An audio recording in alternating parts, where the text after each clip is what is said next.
जन्म लेते ही हम अपने बच्चों को जो सबसे पहला गिफ्ट देते हैं वो होता है ये एक छोटे बच्चे के जन्मदिन से लेकर एक बड़े कपल की एनिवर्सरी तक, एक गर्लफ्रेंड और बॉयफ्रेंड के सालों तक चलने वाले रिलेशनशिप और लव लेटर के साथ हमेशा से जो चीज दी जाती रही है वो है ये टेडी बियर। एक छोटे बच्चे से लेकर 80 साल तक के बूढ़े दादी दादा तक की जो चॉइस रहा है वो है ये टेडी बियर। कई लोगों के दिल, रिश्तों और भावनाओं को जोड़ने वाला ये है टेडी बियर। लेकिन क्या आप लोग जानते हैं कि लोगों के रिश्ते और रिलेशनशिप्स को बनाने वाले इस छोटे से भालू टेडी बियर को किसने बनाया था, कब और क्यों? और आखिर क्या इंटरेस्टिंग स्टोरी है इस मासूम से दिखने वाले भालू की, जिसकी वजह से ये पिछले 124 साल से लेकर आज के दिन तक भी मार्केट्स में टिका हुआ है। इंटरनेट और शॉप्स पर आज भी ये सबसे ज्यादा सेल किया जा रहा है। लेकिन इसके पीछे की इंटरेस्टिंग स्टोरी, बनने के प्रोसेस और मार्केट्स में सबसे ज्यादा पॉपुलर प्रोडक्ट होने तक की जर्नी के बारे में जानने के बाद आप भी यही बोलोगे, क्या बात है।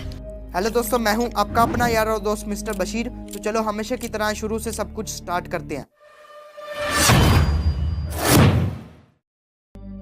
एक्चुअल में दोस्तों बात है 1902 की, जब अमेरिका के 26th प्रेसिडेंट थियोडोर रोजवेल्ट का टाइम चल रहा था। प्रेसिडेंट थियोडोर को जानबूझकर चिढ़ाने के लिए लोग इसे टेडी के नाम से पुकारा करते थे। अब ये जो थियोडोर हैं ये एक बहुत बड़े और शौकीन शिकारी थे और इसी वजह से ये साल 1902 में नवंबर के दिनों में यूएसए की उस टाइम की कैपिटल सिटी मिसिसिपी में एक दोस्त के बुलाने पर उसकी पार्टी को अटेंड करने के लिए जाते हैं। एक्चुअल में ये जो पार्टी थी ये एक हंटिंग पार्टी थी। साल 1910 की एक बुक के अकॉर्डिंग इन्होंने यानी रोजवेल्ट और इसके बेटे ने मिलकर उस टाइम में टोटल 512 जानवर का शिकार किया था। फिर एक दिन ऐसा आता है जिस दिन रोजवेल्ट एक भालू, रीछ या फिर बेयर का शिकार करने की कोशिश करते हैं। वो सुबह से ही इस भालू का पीछा कर रहे थे, बट अनफॉर्चुनेटली चाहते हुए भी रोजवेल्ट इस भालू का शिकार नहीं कर पाते और थक हार कर लंच के लिए अपने कैंप में वापस लौट आते हैं। बट अब एंट्री होती है इनकी हंटिंग पार्टी के लीडर होल्ट कूलियर की।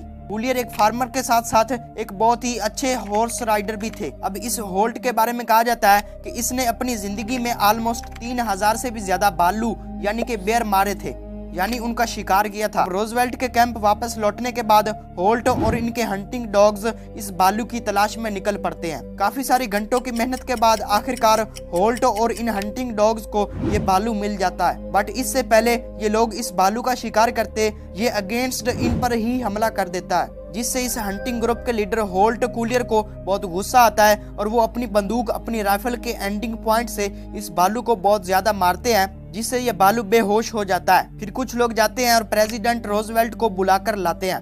जब प्रेसिडेंट रोजवेल्ट वापस लौटकर आता है तो वो देखता है कि ये जो भालू है वो एक पेड़ या फिर ट्री के साथ बांधा हुआ है और अभी भी बेहोश पड़ा हुआ है। प्रेसिडेंट के बहुत सारे साथियों के कहने के बावजूद भी प्रेसिडेंट रोजवेल्ट ने इस भालू को मारने से इनकार कर दिया और कहा कि इसका शिकार करने में मुझे कोई इंटरेस्ट नहीं और ना ही मुझे इसका शिकार करते हुए मजा आएगा। इनकी ये वाली बात बहुत सारे लोगों को पसंद आई। अब देखो उस टाइम पर इंटरनेट तो था नहीं जो ये बात लोगों तक फैलती, लेकिन फिर भी इस बात को फैलाया वाशिंगटन की इस कार्टून पोस्ट ने और इसी पोस्ट से ही न्यूयॉर्क में एक कैंडी स्टोर चलाने वाले मूरिस मिक्टम ने प्रेसिडेंट रोजवेल्ट को एक लेटर लिखा, जिसमें से कैंडी स्टोर वाले ने लिखा कि मैंने एक भालू जैसा दिखने वाला खिलौना बनाया है और अगर आपकी परमिशन हो तो मैं इसका नाम आपके निक नेम टेडी के नाम पर रख सकता हूं। जिसके बाद प्रेसिडेंट रोजवेल्ट की तरफ से आंसर आता है यस।